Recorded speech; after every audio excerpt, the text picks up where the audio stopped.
Welcome to the Banker Lamp. Please enjoy the video. You start by confirming your clip is vertical, 9, 16, and at least 1080 times 1920.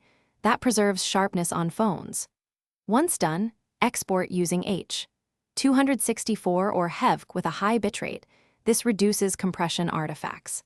Then, trim to under 60 seconds and add hash shorts in the title or description so YouTube classifies it correctly. Make sure to check orientation and file name before upload to avoid auto-rotation issues. This saves time and prevents quality loss. Now you upload. Pick visibility, public, unlisted, or private based on your plan.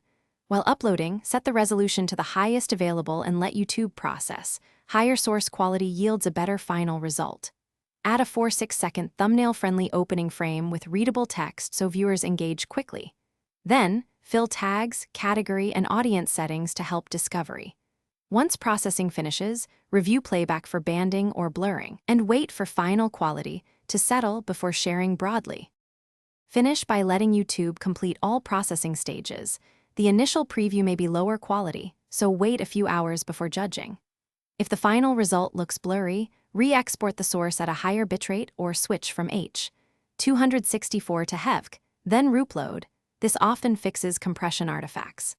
If uploads fail or degrade, check your upload connection and retry on wired Ethernet or a faster Wi-Fi network. One key tip: confirm the exported file is correct before each upload. Thanks for watching. If this was helpful, leave a like and consider subscribing. See you next time.